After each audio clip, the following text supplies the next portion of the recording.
will start a little bit and then Cha will proceed. But today what I want really to introduce is for us to have a little discussion on the word attitude, on the whole thing of attitude, okay?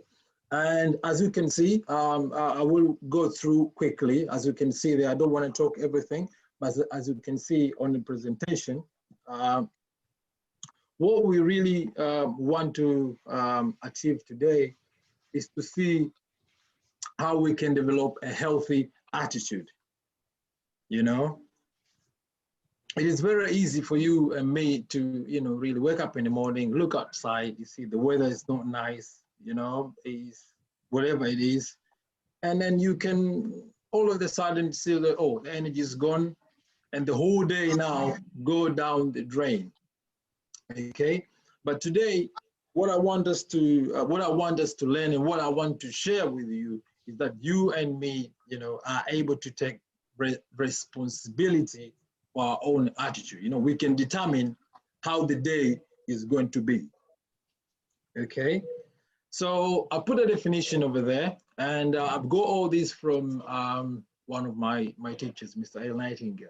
You know, there might be other definitions, but today I've decided to adopt what we can see there. And what you can quickly learn is that, you know, the attitude we have has got something to do with how we feel, you know, and how we feel affects how we act, you know, and we know already that our actions is what gives us a certain result, which means it's important really to make sure that I am careful looking, watching my mood and how I feel, you know, because how I feel have an effect on the results that I'm going to get at the end of the day, you know, and this can be, you know, very easy. As Charles, you know, shared the other time, you can wake up in the morning, you find you're a bit grumpy and you say, well, I'm going to go and watch a small clip that's going to motivate me, and that gives you a boost to go. Okay, so very important to understand that, you know, how you feel and how I feel affects the result that I get, affects my action. Yeah, so whatever I set up to have in the morning, if I set up a grumpy, well, possibly I'm going to go through the whole day as a grumpy person. If I set up, I'm going to be happy today, I'm going to achieve whatever I'm set to achieve today, then possibly that might be a good positive day. Okay? Are we okay? Right, next, I put the deposit and withdraw. This is important, simply because whatever we put in, that's what we're going to get out, and no otherwise.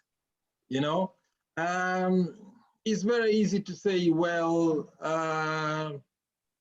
it's because of something, because of, say, like, for example, now we can say when it's COVID-19, there's too much restrictions, you know, there's this and that. But at the end of the day, we have control, right? Attitude is something that you and me can control. You know, we decide, we set up to, you know, decide. You know, you have the power to choose how you're going to have your day. So when I say it may be the environment, the presentation, you know, what looks like, isn't the news that you heard isn't positive. But you and me have a, you know, a duty, for example, to ensure that, well, my day is becoming a success and your day is becoming a success. Yeah. So it's important to know that, well, whatever we expect outside there, you know, we are the one to establish. Yeah. So as I said in here, it is our attitude towards life that determine life's attitude towards us. As simple as that. I've highlighted in red. Okay. So what I put in, that's what I should expect. And this is the law, you know, the law of cause and effect. You know, so whatever I sow, I should expect to reap, you know, and at times, the law says you can sow a small bad thing and then you reap a whole lot of even bad times, you know, a number of. So it's important to know that if I'm expecting something nice, a successful day, a good day, I have to put in the morning. Okay, I have to decide to make a day a success. All right. If I am cheerful, possibly I should expect to have a cheerful day. You know, if I'm declaring that it's a bad day in the morning, possibly it's going to be a bad day in the afternoon. It's going to be a bad day in the evening.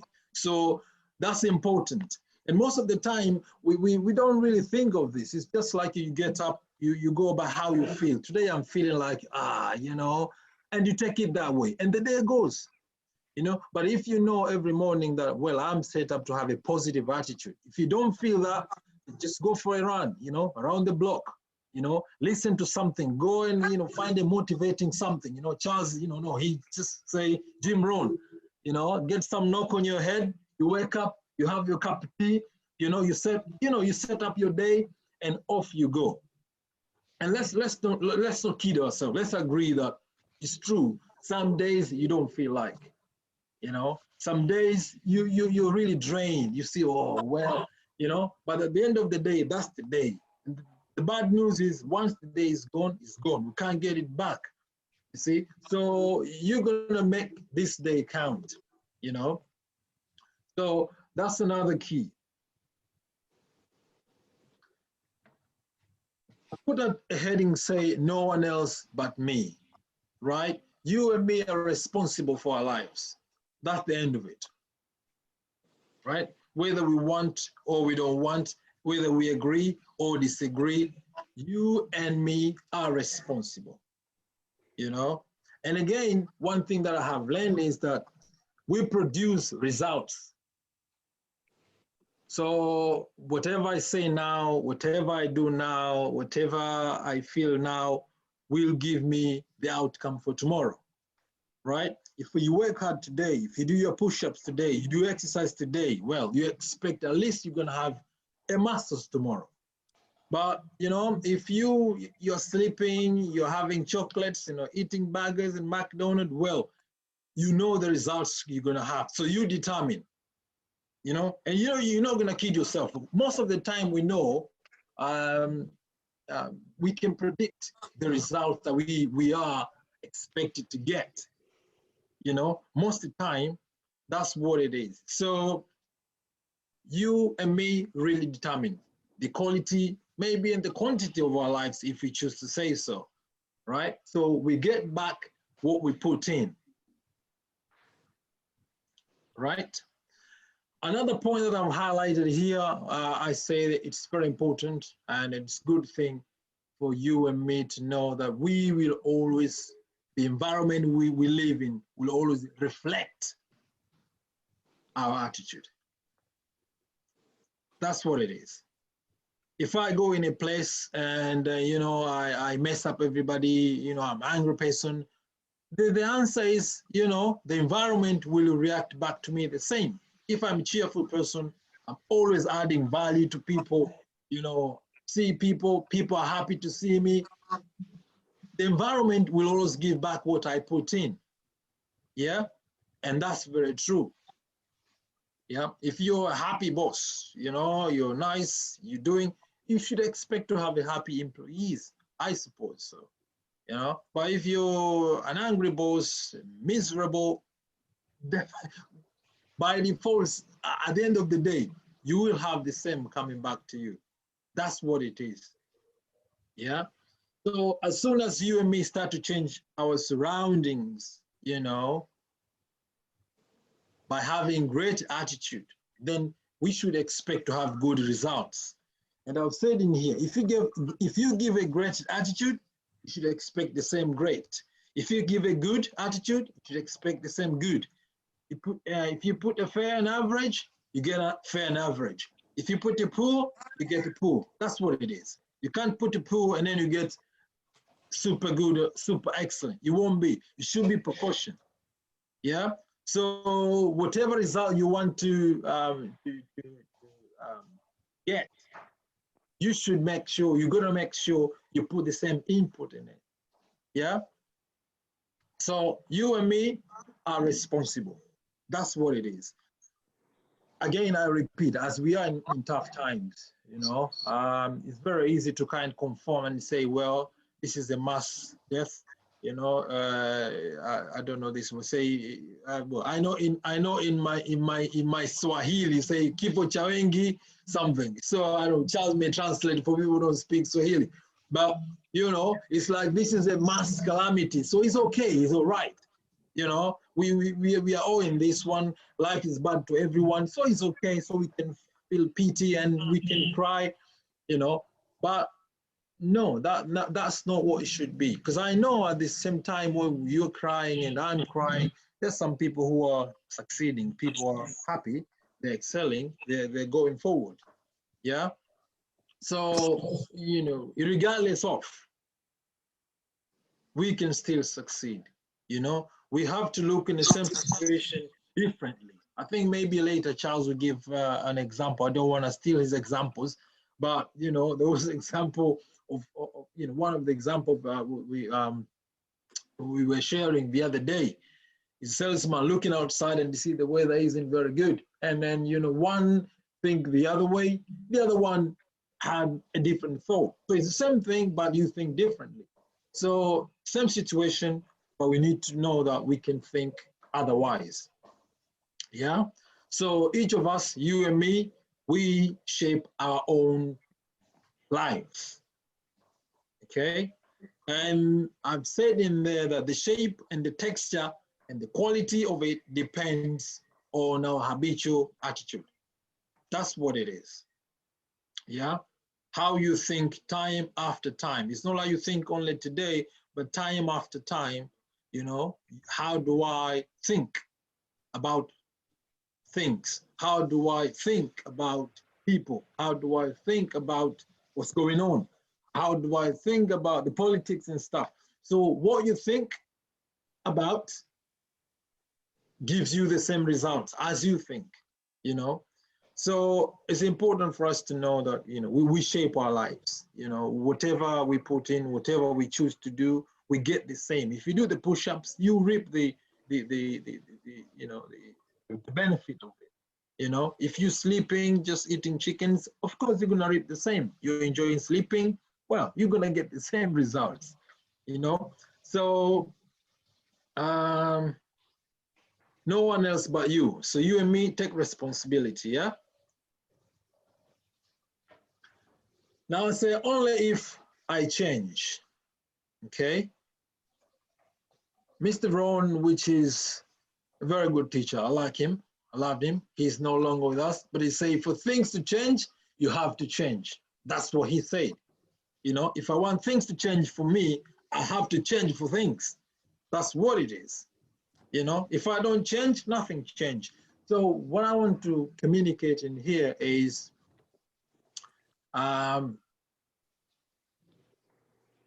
most people, most of us, we don't think of the attitude. We don't think of the effect, or the benefit of attitude. We just see what's going on, and maybe we may choose just to react. Now the reaction depends. At times you may react positive, at times you may react negatively, but this is a very important thing. The phrase say that most people never think about the attitude at all. Most of them, they just, react. They wake up in a neutral. And in a neutral is a very bad place to be because there's no stability. If I knock you forward, you go on a drive. If I knock you this one, like automatic car. It's no, it's not a stable position to be.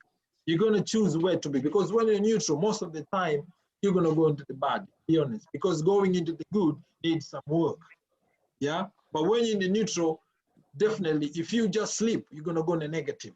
This is the day wasted. Straightforward for me. When you're neutral, I'm not going to call you neutral. I say it's a day wasted. You're already on negative quadrant, being neutral. Yeah. So in the morning, let's establish a positive attitude.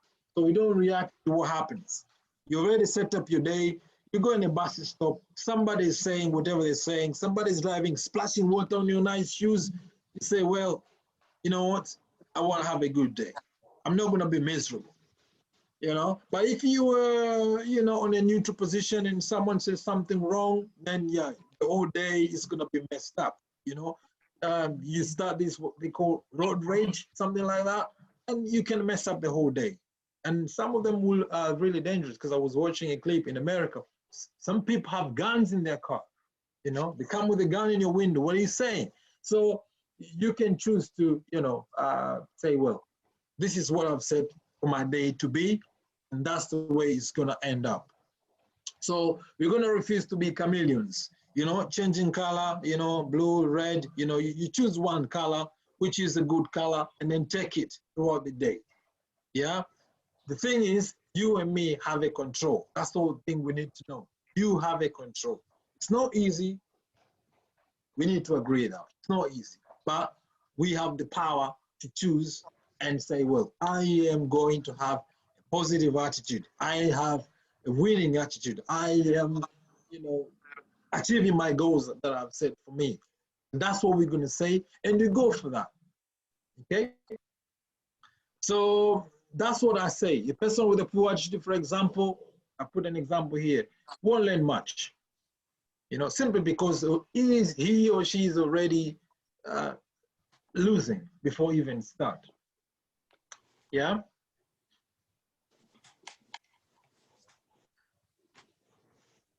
Now here, what is my thinking attitude?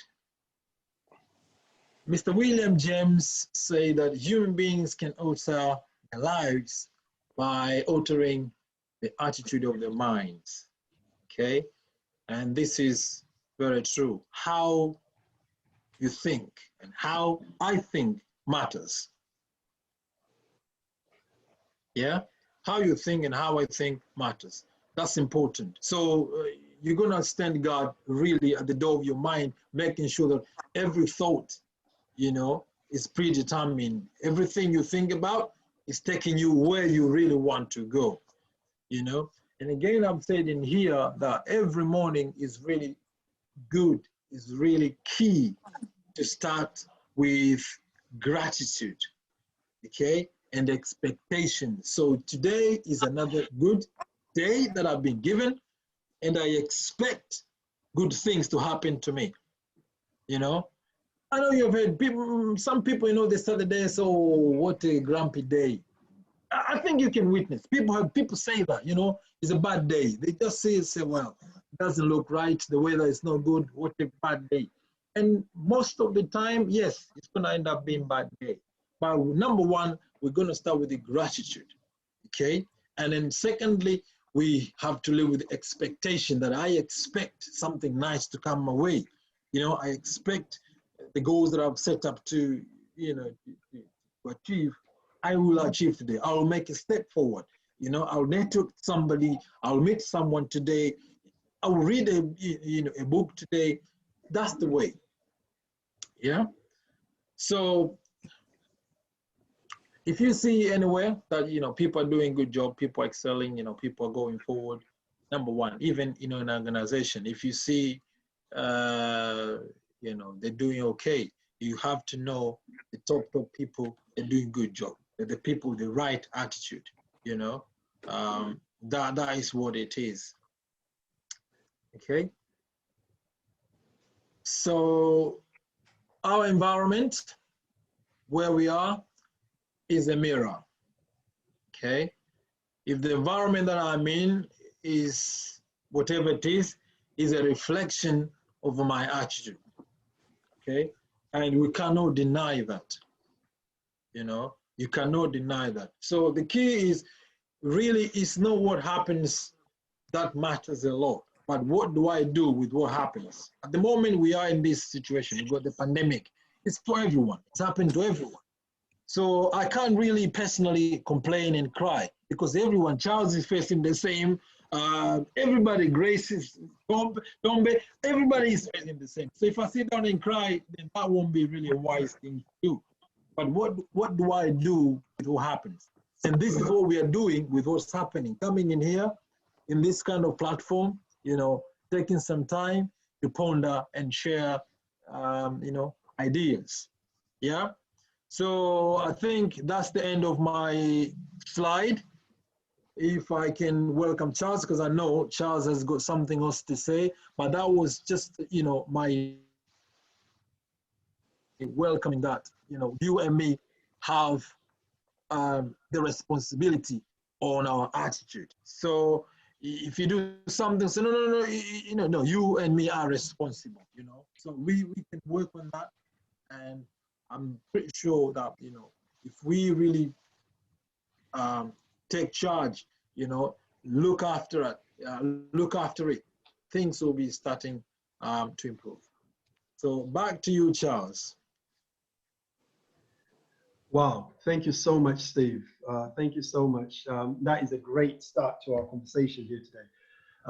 Attitude is everything, man. You know, attitude, and this is not over exaggeration. Attitude is everything, because the way what determines whether you will succeed at something or fail.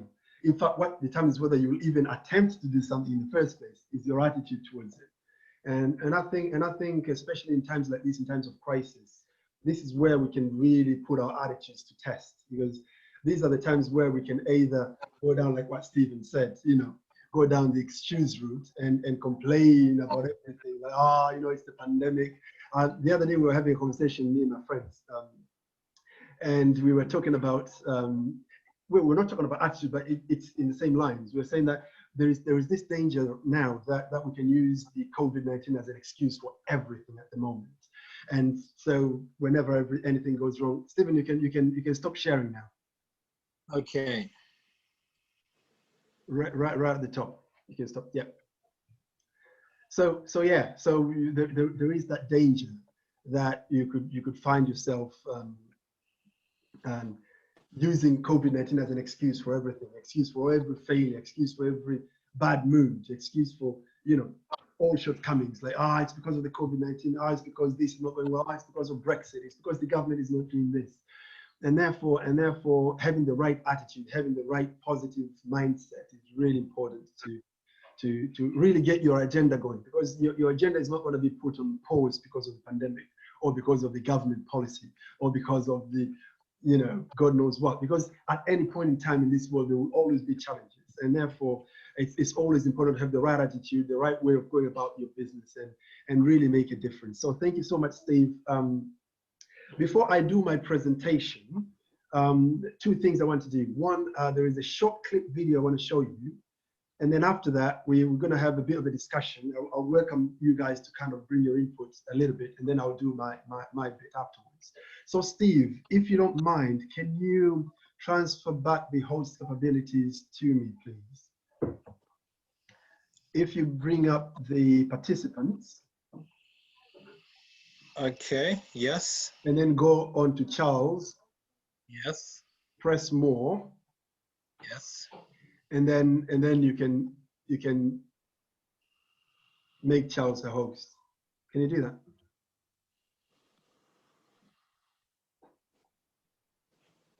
Yeah, brilliant. Thank you very much. Thank you, Steve. Right.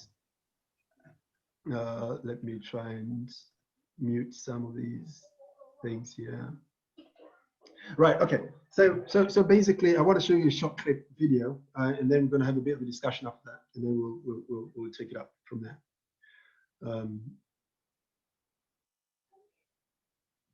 One second.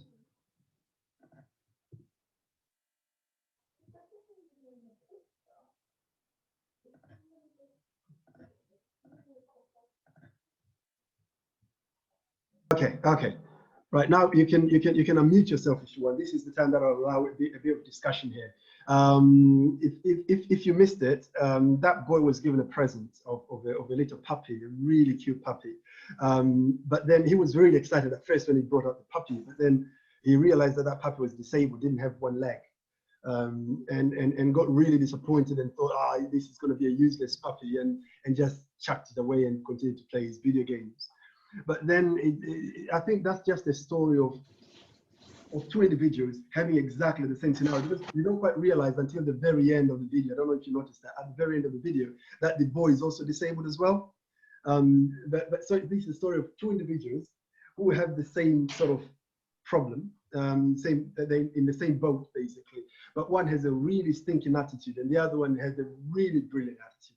The dog has a brilliant attitude because, you know, he's disabled, but he's seeing way beyond his disability. He just wants to play. He's trying to do things. Sometimes he fails, he falls, he's doing, but it's almost like he completely ignores his disability and just goes for pleasure and just goes to having fun, just throws himself up there and doesn't allow his disability and his limitations kind of stop him from really having a really good day. Whilst for this boy, he's almost like retired himself to self-pity and like, I'm useless, I'm having a bad day, you know, I can't have fun. Probably other kids are playing outside, I can't go outside and play, I just sit here and play my video games, really grumpy, you know. And the boy's like, the dog doesn't really care. The dog just keeps nagging him, wants to play, goes for the ball, does this, does the other. And at the end, you can kind of see he kind of started rubbing off on this boy. And not quite at the same level, but he kind of gave in to the idea of going outside and playing. But I think it just shows that two people can be put in exactly the same scenario and behave completely differently. And as a result, end up with two completely different sets of results. So having said that, I want to have a bit of a discussion now based on Stephen's presentation and that video as well, or based on your own experience. What do you think attitude is, and how do you think it can affect us, both positively and negatively? Because, you know, if you have a really good attitude, it can really promote you, they can really help you, and it can really, you know, be a positive influence in your life. If you have a really negative attitude on a particular matter, then that can really mess up your day as well. So you can contribute on it either positively or negatively. But I would like us to have a bit of a discussion. So the floor is open, guys. We're going to have 5-6 minutes to have a bit of a discussion, and then I'll do my presentation really quick. So anyone who's ready, please fire away. What is attitude? How can it really impact us? Mr. Kanina. Yes. Can we begin with Steve's presentation comment before we come to yours? Yeah, absolutely. Yeah, you can use Steve's presentation, you can use my little video, you can use your own experience, just carry. All right, I want to go back to where Steve says that the environment that you live in will determine a lot of the way you have the attitude towards things and people and things like that. And I have two observations to make. In most cases, we human beings may not have control over the environment in which we find ourselves in. Say, for example, at workplace, as a worker, say, for example, just a carer, you may be in a situation where there are a lot of negative things happening in the environment that you are working in, so that you become so irritated, and when you go home, you carry the baggage from work to home. And then as you enter home, you are already negative, angry, tired, things like that. And the things that made you that are not within your control. The other thing that I would like to mention for purpose of discussion is that a positive attitude will depend a lot on the empowerment that you have towards the subject that you are dealing with. Let us take for example, this time of COVID-19. We have a lot of information, mostly negative information, which is circulated through the social media and things like that. And this information is making people develop negative attitude towards, say, the vaccination that is being recommended. And the people who are receiving this information, the negative information, have very little of the correct or the right information. They have not accessed the information, so they are not empowered. They are already getting the information from the negative sources, yet they themselves are powerless in terms of knowing the real issues surrounding the COVID vaccination and so on. So this thing about attitude, according to me, is influenced by other factors which may be beyond your control and which may make you develop the attitude one way or the other, positive or negative, beyond what you can manage yourself. That is not to discourage us to say that the attitude we have determines the results, the input determines the result, the output that we get.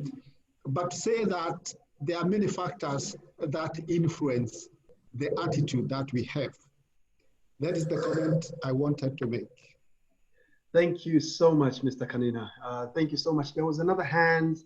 The name is Karibu. Welcome. I'm not sure if is that your actual name or is that your? Yeah, I'm sorry.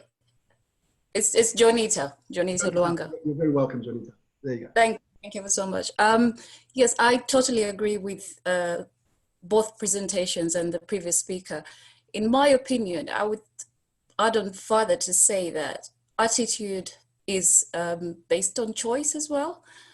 It can obviously depend on various circumstances that surround you, but we all fundamentally, innately have a choice to decide, as Stephen earlier said. You know, you wake up in the morning and it's your choice. It's a personal choice to decide whether you're going to approach the day with a negative attitude or a positive attitude. There are life circumstances, of course, that negate at times you coming out and bouncing out and being all positive. You know, if you're going through grief, for instance, you've lost someone, the pandemic is affecting everybody, but that doesn't detract away from you channeling or you seeking help and support systems and structures around you to then help you towards making a fundamental choice to develop a positive attitude. It's in my opinion, it's optimism is an intellectual choice, basically. It's a choice. Charles, can I just respond with regards to what the man was saying? I think I get what he was saying, that sometimes, yep. I think for me, attitude is based on a schema, like you're saying, it's the choice. So what schema, what story do you tell yourself when you wake up? I can wake up in a circumstance and tell myself, I am in the COVID pandemic, I'm very distressed. Or I can wake up and say, this vaccination issue is really stressing me. So I'm going to look for a doctor who addresses BME. I'm going to get the information. I'm going to get the facts. I'm going to disseminate it out there. And I'm not going to get every Google document that I'm getting, but I'm going to get the facts from the medics and the researchers. So then you empower yourself to change it. It's about the schema. What story do you tell yourself every morning? Regards yourself, regards your finances, regards your life, because our emotions and our thoughts are really precipitated by the stories. I could be born in a very poor environment, for instance, but the story I told myself when I got here was, I am going to succeed. So that's going to be the basic factor of what my story will be. So that is how a lot of attitudes and a lot of emotions are created through a story. The people who say, for instance, I work with people who've been abused. There's people who've been abused who get over it and get to live very successful lives. It's not that they haven't gone through hard circumstances, but you get one individual who tells themselves a story of, this is doom and done and I'm done. You get another person who tells himself the story of, I will use this experience to build the world. So when you wake up, what story do you tell yourself about your life, about your finances, about your relationships? what story do you tell yourself when in a crisis? When you get to a crisis, do you say to yourself, oh, look at that, it's fine, get to that point, cry, do that, do everything, then look at your crisis. And for me, there are 4 pillars that guide me in an attitude, and I find people lose it when they don't have these 4 pillars. Tell yourself the story, get out of that story, motivate yourself, as Steve was saying, go to John Maxwell, whatever, motivate yourself, get something inspirational. From there, do you have a plan? So do you have a plan after you've hyped yourself up and you've got a good attitude? Because an attitude without a plan can make you be depressed, because then the story you're going to get about this other side is, I always have a positive attitude about, let's say, maybe like money. But because I don't have a plan about how to work on my finances, how to spend money properly, then I end up being broke. Then I've got a positive attitude and then I'm broke. So after having that story for 4 or 5 months, your story will be, I always have a positive attitude, but remain broke anyway. So then you'll be like, this is my life. No, you had a positive attitude, but you did not have a plan to consistently support your attitude. So let's have plans also. In a working environment, if you want to change it, there's always negative talk. Have the story, have the positive attitude, but what's your plan? Wow, thank you so much, Sharon. Thank you so much, everybody, for your contributions. What you just said there at the end, Sharon, resonates really well with what Mary had just put on the chats earlier. Because I think we had a session, it wasn't the last one, I think it was the one before the last, about life design, and she linked it really well and said that, you know, these two actually have to go together. You need to have that plan in place to really make the most of that good attitude. Because if you have a great attitude and you just sit there, and then pretty much it's not going to do you any good. If you'll allow me, guys, let me do my presentation and then we'll resume this conversation at the end, because I want to add another layer in this conversation, because when we talk about attitude has many faces. As for instance, when we were talking, Sharon has hinted a little bit about the issue of vaccines. And what's our attitude towards that? And why do we have that attitude towards that? Is it the information that we're getting? Is it the lack of information that we're getting? Is it the history? Is it our experiences in the past? What is it that has led us to develop that attitude? And based on the presentation that I'm going to give you, we might be able to kind of pick these things apart and have a clear view of what an attitude is and how we can really make a difference in our lives. So allow me to share my screen of my presentation, and then I'll go really quickly through it. And the title of my presentation is actually Diseases of Attitude. So I'm going to look at attitude from the diseases point of view, from the negative point of view, if you like. And so I'll go through the diseases of attitudes that could be out there. And through them, we can kind of see what could go wrong. And then by that, we can tell how can we make it right, if that makes sense. And I want to challenge you, as I'm going through my slides through my presentation, I want to challenge you to look within yourselves and kind of look at it and ask yourself a question that, where am I falling short? What area do I need to improve? Because you might when we talk about attitude, it's not an all or nothing business. You know what I mean? Yeah, you may be really good in one of the areas to do with attitude and not so great in others. So it's the question of you kind of gauging yourself, and then we'll have a really rich discussion at the end. So allow me to share my screen, and then we'll go through this. Here we go.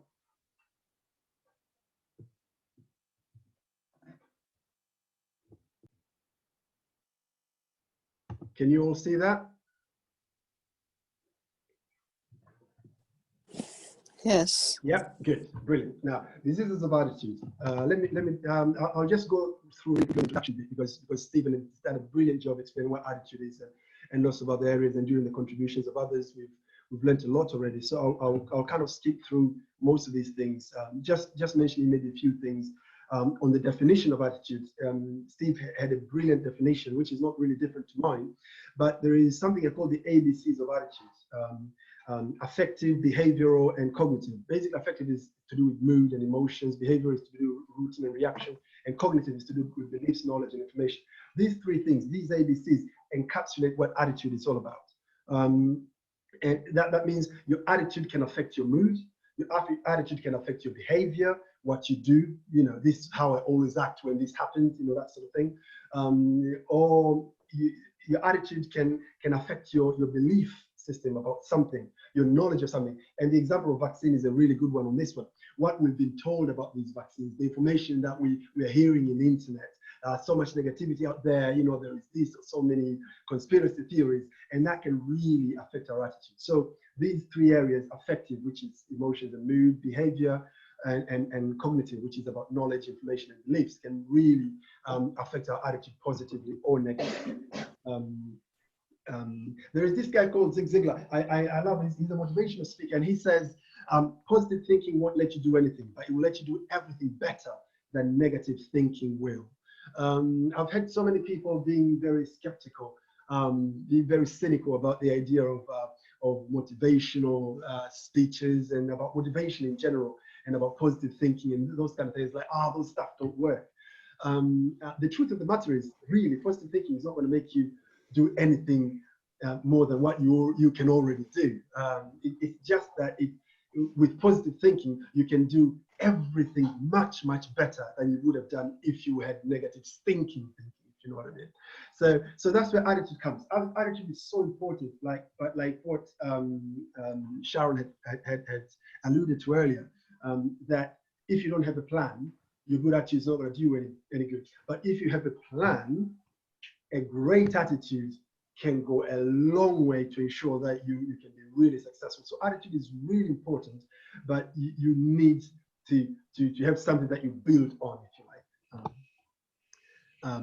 Attitude and skill. I think you've seen this analogy in so many different ways, the iceberg analogy. With an iceberg, you just see a tiny bit at the top, but there is a huge a mountain of ice underneath the sea level. And it's the same with attitude. Usually, for instance, let me give an example. If someone is applying for a job, they come with their CV. Someone's CV doesn't really tell you about the attitude. It tells you about their achievements. It tells you about their qualifications. It tells you about their experience. It tells you about their skills.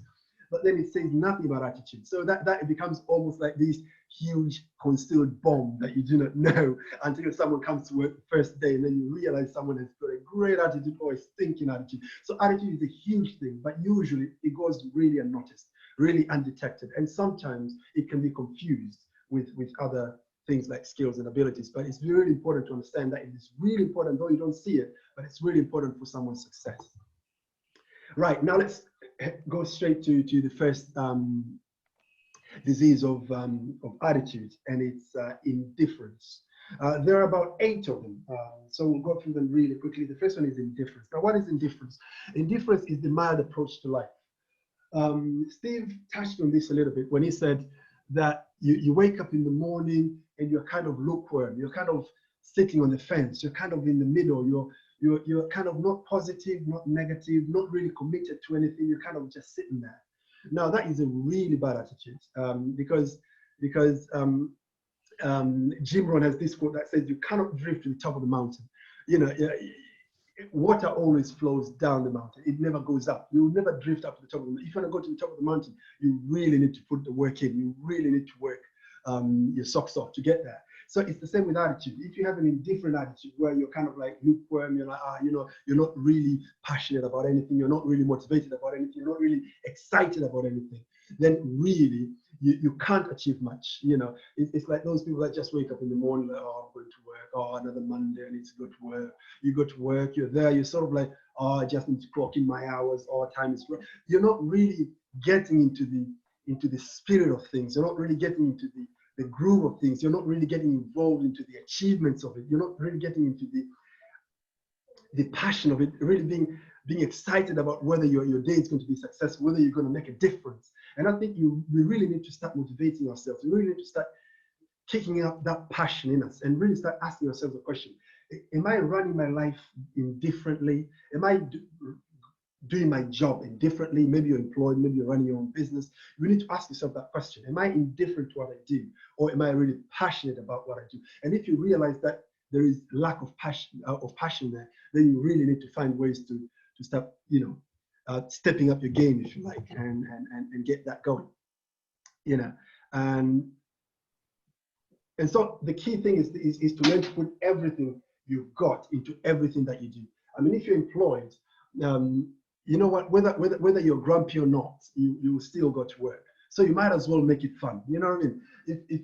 If you're waking up in the morning and you're feeling grumpy, you will still have to spend those 24 hours. So it's your choice whether you're going to spend those 24 hours grumpy, indifferent, or you're going to spend those 24 hours as if they are your last and you're really going to make the most of it. So that's what our passion is all about. You know, you put everything in everything you do. You know, if it's about loving your children, then you put everything into that. If it's about your job, you put everything into that. If it's your business, if it's your, whatever your passion is, if it's sports, if it's whatever thing you do, you know, anything, just learn to put passion in things that you do and you'll see so much difference in what you do. Let's go to the second disease, indecision.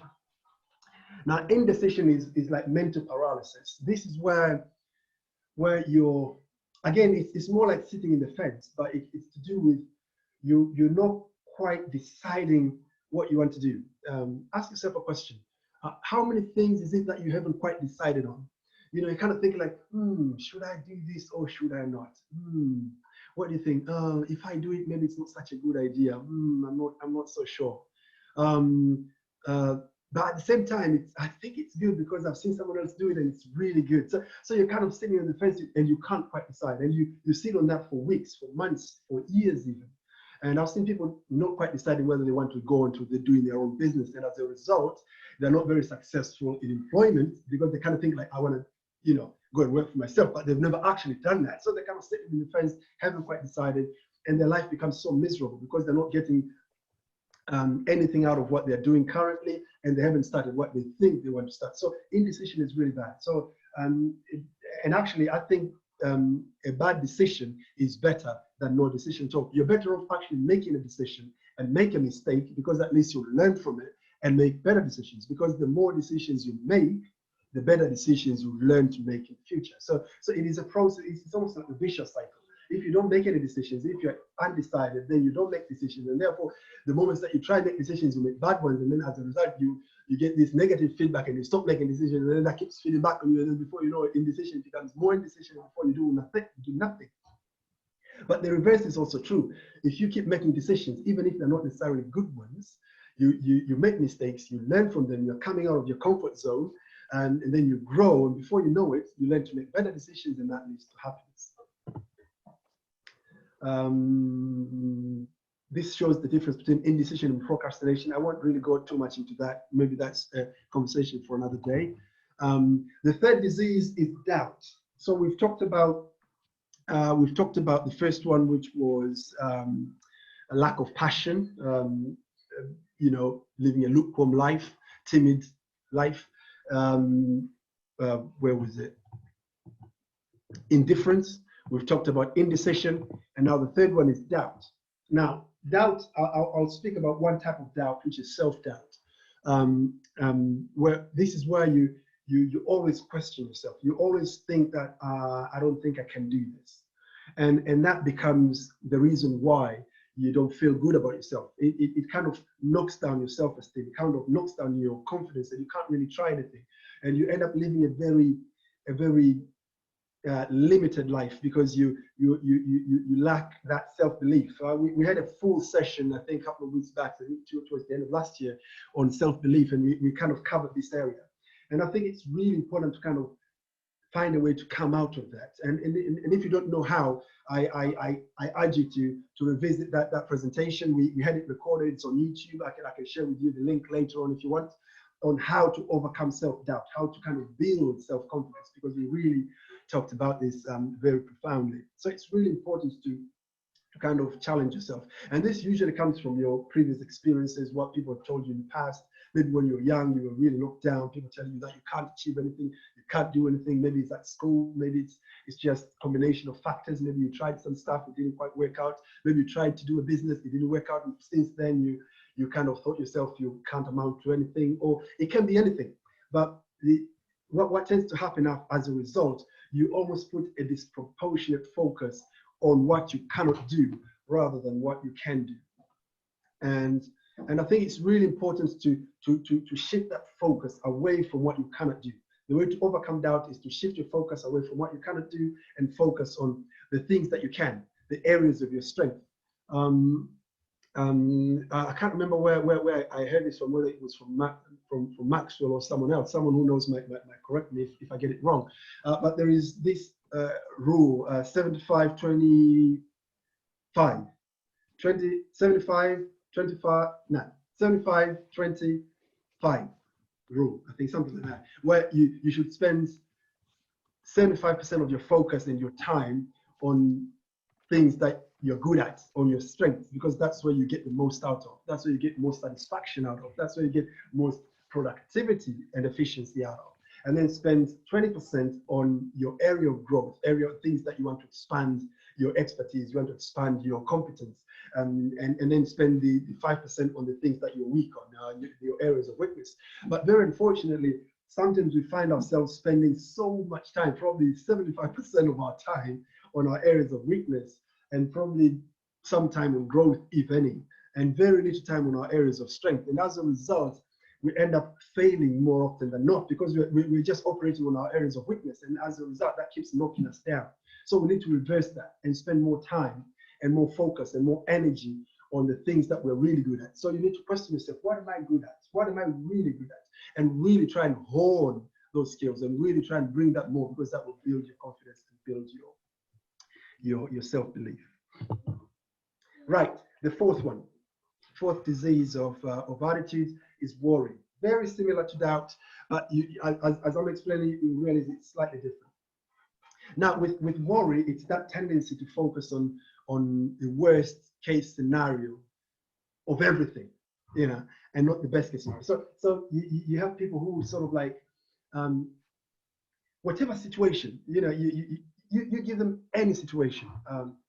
The vaccine, for instance, what they will do is that their focus will go 100% on the worst case scenario. So it'll be like, what if I develop a reaction to it? Or something like, what if there is someone out there with a conspiracy theory, or trying to make us all infertile, you know, something like that. Or some people who are warriors, what they tend to do is they always focus on the worst case scenario, and as a result, that paralyzes them, and they can't do anything in life because they are so worried that if they attempt anything, it's going to fail and the world is going to collapse on them, and it's going to be doomsday. And therefore, their worry tends to be grossly exaggerated. And this is how I put it. My definition of worry is an enemy borrowed from the future. That's my definition of worry. That what we tend to do is we imagine something from the future, that this could possibly happen, and the chance for it happening might be really small, but then we focus so much on it and exaggerate it and blow it out of proportion, and as a result we start panicking now, and it kind of cripples us now, and we can't do anything now, but actually it is something that probably will never happen. So that's another problem of attitude, and I think we really need to challenge ourselves in those situations and start thinking otherwise, and think like, right, maybe yes, that is a possibility, but what are the positives? For instance, with the vaccines, what are the positives? We've seen so many vaccines that have come over the years. The polio vaccines that have helped eradicate polio. There are vaccines for smallpox. We have managed to eradicate smallpox across the world, and so many other vaccines that are being produced and that have been really useful to really help people, really prolong life, really get the best out of humanity. And why don't you focus on that? And why don't you look at that and think like, wow, these new vaccines that are coming out can really have the same impact, and really kind of ride on that and try and make a difference. So it's the question of challenging ourselves and really trying to focus on a different set of information.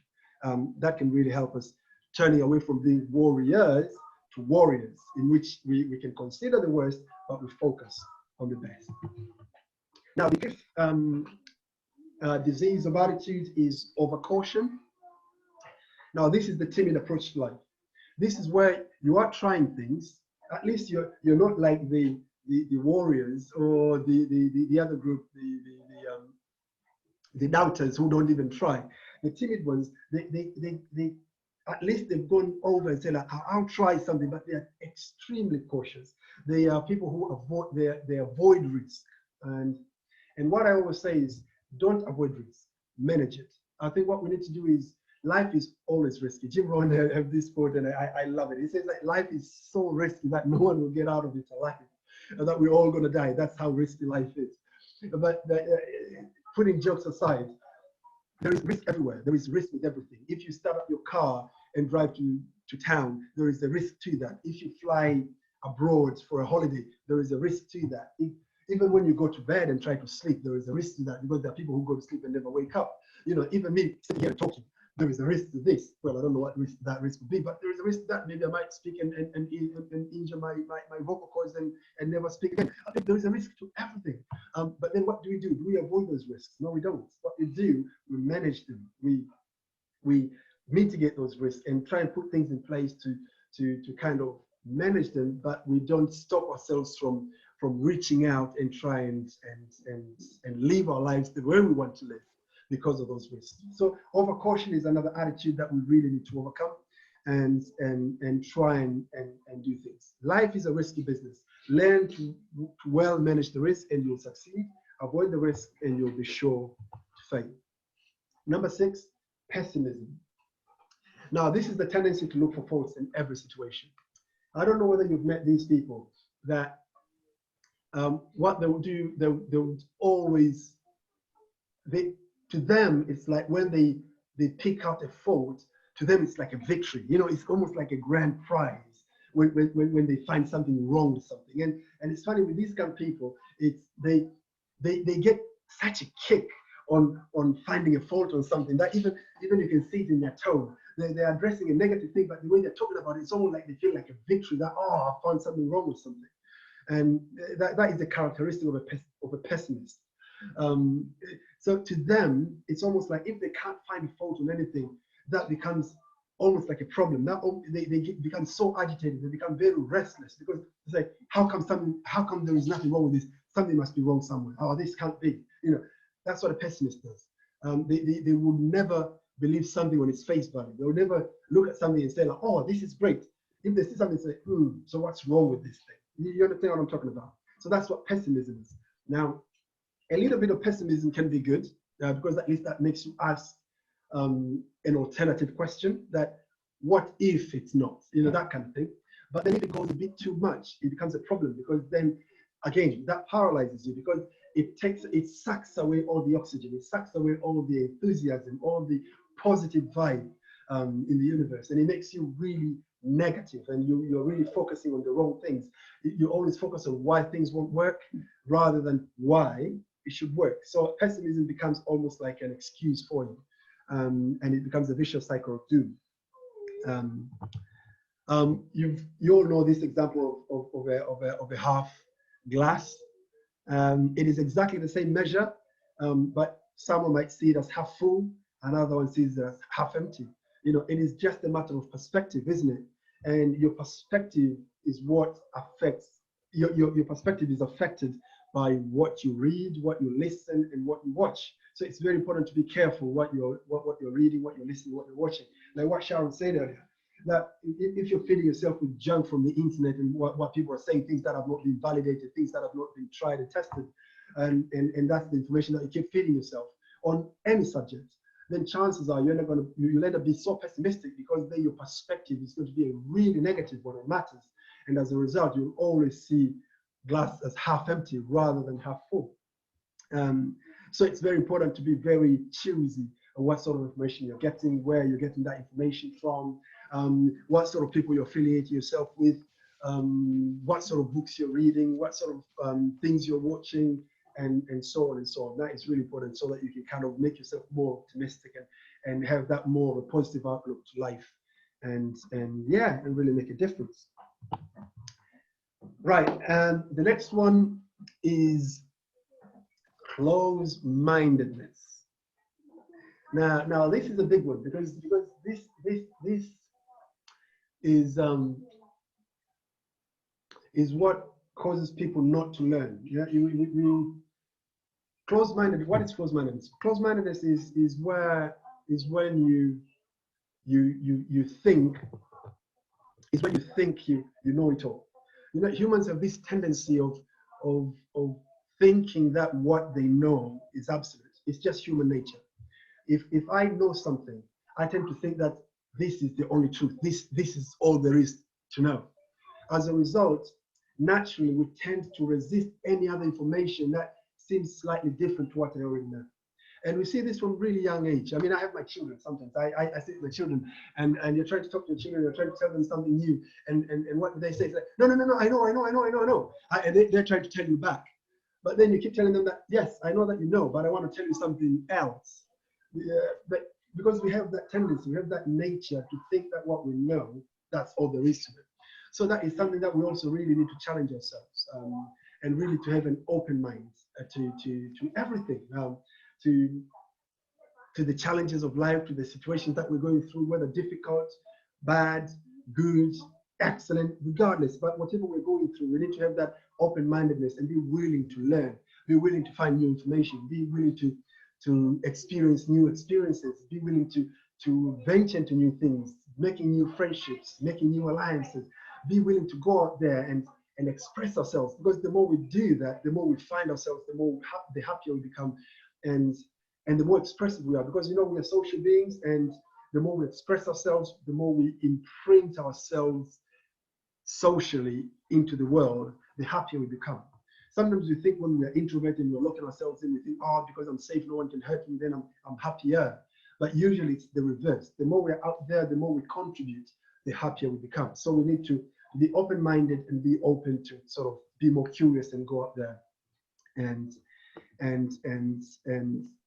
make our imprint on the universe, if you like. So life is an endless fountain of knowledge and experiences. Be open to new ones, for they will serve you well.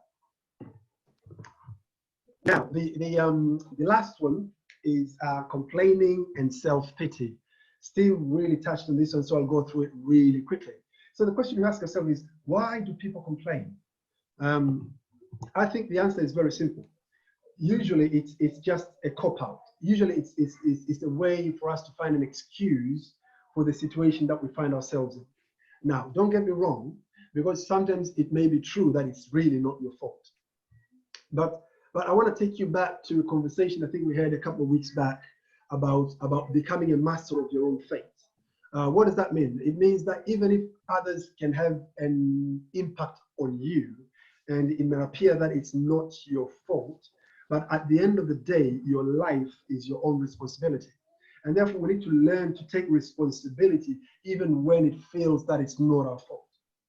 And that's when we learn not to complain and take pity upon ourselves. Now, not complaining does not mean not raising a complaint. These are two different things. Because when you're raising a complaint, like for instance, in an official capacity at work, for instance, that it means you're trying to address a problem so that the procedure may take place to find a solution. So that's a completely different idea. Complaining is when you're just airing your negative take on a situation because it was not your fault. And usually by doing that, it doesn't serve you anything. It just beats you down. It makes you feel really vulnerable. It makes you feel really useless. It makes you feel like a failure, but it doesn't really offer any solution to you. And that's the thing that we really need to avoid. So if you're getting an impulse to complain, then you should think of raising a complaint. Now that sounds really fine. It sounds really official. But what I mean is, what you need to do is to think, right, now there is this thing that really bugs me. There is this thing that is happening, or this person that has done this. The question is, how can I resolve this? How can I make sure that this will never happen again? Now that might mean talking to that person, or it might mean avoiding that person, or it might mean doing things differently, or it might mean changing your own attitude towards that person, or it might mean anything. But complaining and not doing anything about it, that's what leads to self-pity. But if you're addressing the issue and you're taking steps to change that situation, then you're becoming a leader. You're taking control of that situation, and that way you're making a difference. Maturity is taking on responsibility, and leadership is taking responsibility beyond yourself. So, like in this example, you're taking responsibility even when it's not your fault. You've seen so many different situations, right? Like in football, for instance. A football match happens, a team loses by so many goals. The players have played They are the ones who have messed up. But then at the end of the day, the board of directors of that football club end up sacking the manager. It is not the manager who played the game, but he's the one that ends up getting sacked. Why? Because at the end of the day, as a leader, he has to take full responsibility for results, good or bad. So it is the same with our lives. Rather than complaining for the things that are not going quite the way we want, we should take full responsibility for them and really make a difference that way, because that's the right attitude to approach life in any situation. And that way, we can really make a difference. I'm a master of my fate. I'm the captain of my soul. I love William Ernest Henley. If you don't know William Ernest Henley, Google him, read him. He's a great poet from the 19th century Britain. And go and read his Invictus poem. It's brilliant, and it really resonates well with this issue of really taking control of your life and taking responsibility for your actions and your situation. So that's it for my presentation.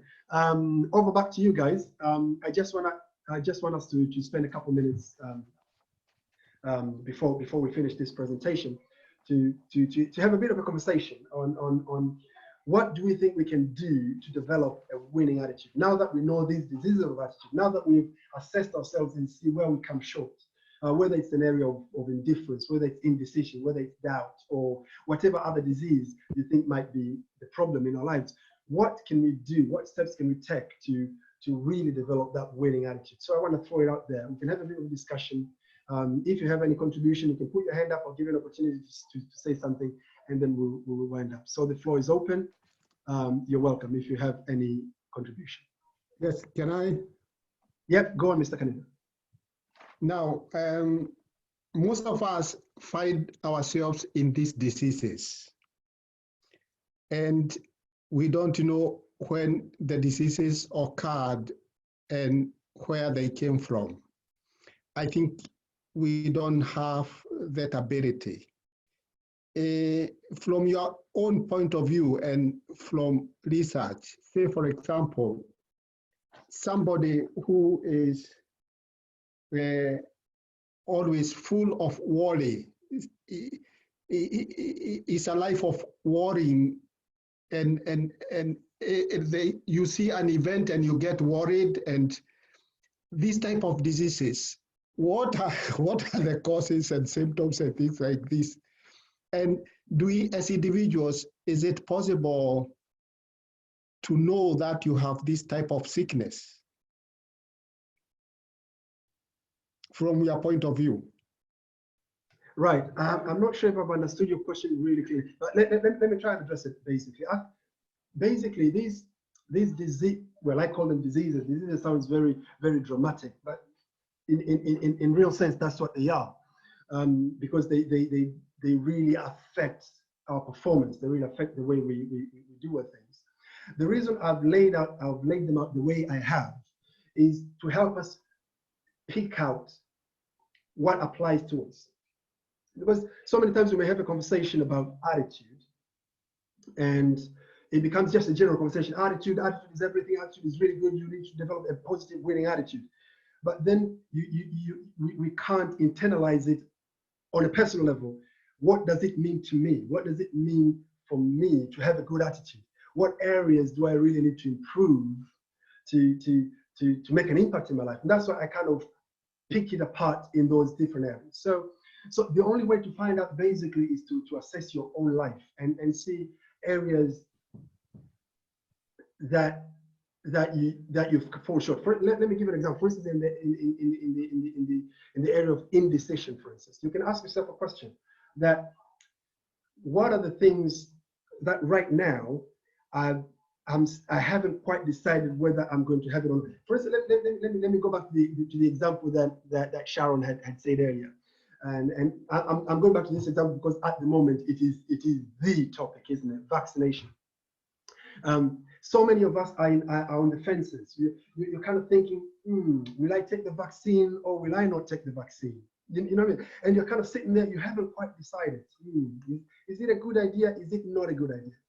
And you may find yourself in that situation for months, and it's eating you. It's really affecting the way you're doing things. It's affecting you. It could even affect your work. It can affect what you plan for the future, because somehow you haven't quite decided whether you're going to take the vaccine or not. You understand? But then Sharon gave a really good Planning. good solution for that, didn't she? And she said, what you need to do is you have to find the right information, because if the problem in that particular scenario was, you remember the ABCs of attitudes, if it's on the cognitive area, in which case it's what you know about, it's the belief, then it's just a matter of you finding the right information. So you ask yourself a question: where can I find that right information? Is it from a specialist?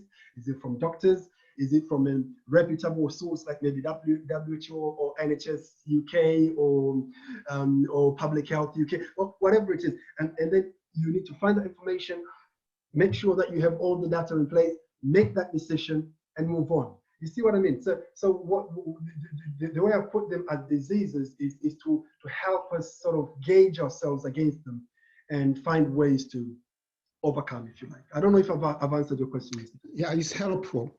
Okay, thank you. Any other contribution, guys? Yes, I have my hand up there, Charles. Oh, I didn't see that. Sorry. Yeah, go.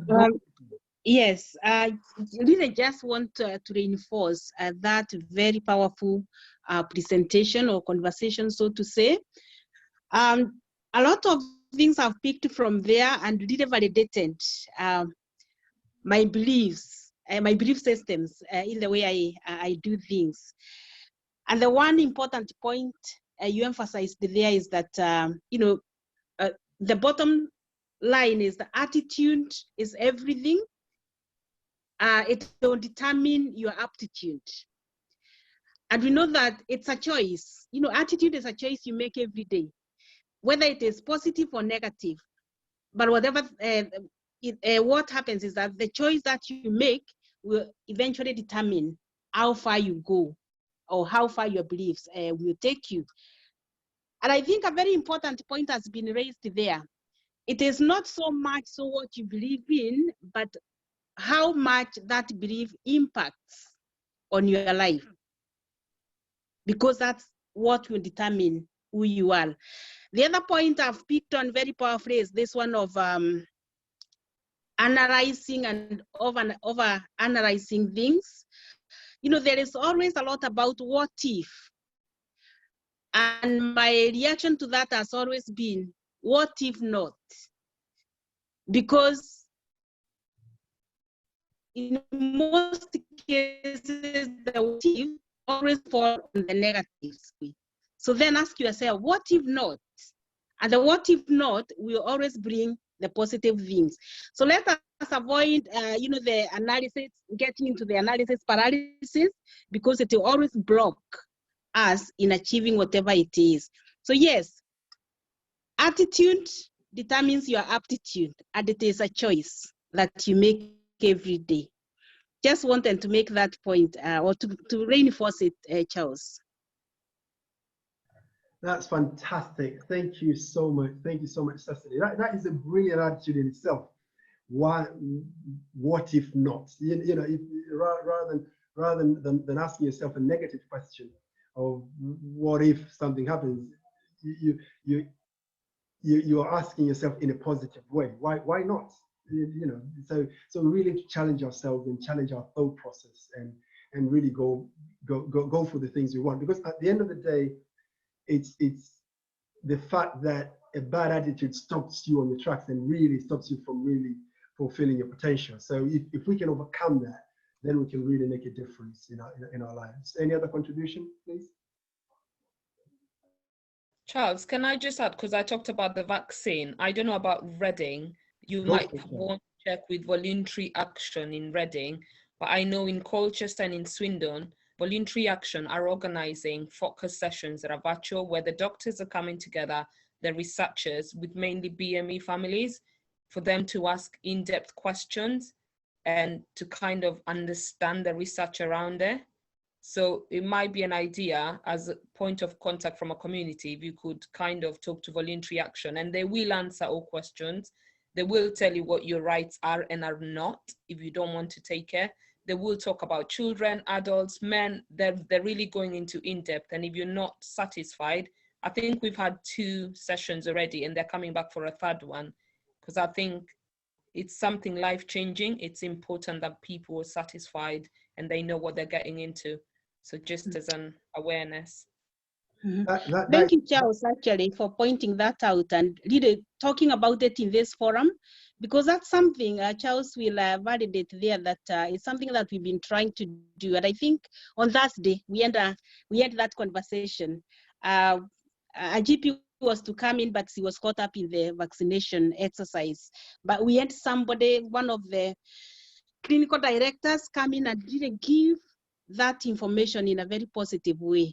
But what the point I'm trying to bring up here is really to encourage each other. When we hear of such forums going out in the community, encourage your friend to zoom in, because then that one person is going to share that positive message, not only with their family or his family, but the people that are around them.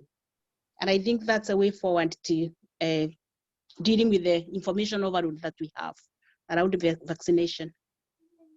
Absolutely, Cecily and Sharon, that is really, really, really important. And yes, let's be that voice of positive change as far as vaccination is concerned. I just want to echo what Cecily says. We had a fantastic meeting on Thursday, and I wished every person in my contact, every person in any WhatsApp forum that I'm involved in would have been in that session, because almost every question that these people have been asking got answered there. And I wish they were all there, because that would be the starting point of a different kind of conversation, if you like. Because what you find in communities is that if you have negative conversations going, they have to be stopped in their tracks, and the only way to do that is by exactly the opposite. You say that the only way to overcome darkness is with light, you know. So we really need those spaces. So I really encourage you, Sharon, Cecily, if you hear about these meetings, or anybody else for that matter, let's share together, and then we can share with all our contacts and really try and encourage them to participate in them and be that voice for the positive change. I'm going to give one more person last opportunity to contribute before we finish, because our time's up. But if there is anyone else who has a burning contribution, please, last chance. Great. Can I say something? Yeah. Go for it. Yeah, it's been fantastic as always.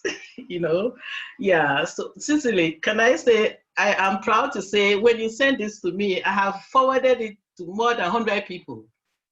Amen. From all over the world. So, you know, I don't know why they are not here. So, yeah, so I do forward these things over.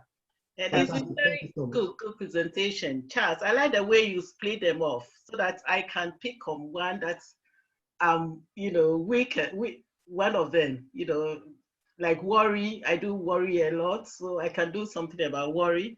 And then the indecision, that sort of thing. So it's been very good. I like it. You know, I like that chunks. So well done, and it's been fantastic. In fact, I've been invited to come for my immunization on Monday, and this has reinforced what I'm going to say. Okay, so thank you so much. Well done, all of you. And is that Stephen? Yeah, it's been fantastic. I have, as I said, I've forwarded this to the whole world, so I don't know why they are not here. So well done. It's been, you know, gold dust, as I always say. So well done. Thank you so much, Grace. Thank you so much. I mean, we're trying to do in our little parts to raise these conversations, and obviously when we sit like this and we have this conversation, we have this discussion, that's how we come up with greater ideas and greater motivations to do better for the future. So yeah, so let's keep this conversation going, guys. Really stay positive in the midst of this pandemic. It's very challenging, as Steve said at the very beginning, but what we know is that as humans, we are very resilient, but we can only be resilient if we focus on our strengths, what we can do better, and what we can improve on. And therefore, through these conversations, through encouragement, through right information, because that is also really important, we can really do better. And yeah, we hopefully one day we'll have a meeting like this and have 100 people, 200 people turning up, because we're really trying to invite people. But slowly but surely, the more this sort of conversation gets out there in one way or another, the better our communities will benefit and for sure, better days are ahead of us. Coming. Yeah. Thank you so much. Having said that, let me thank you guys. Thank you so much for being with us from the very beginning.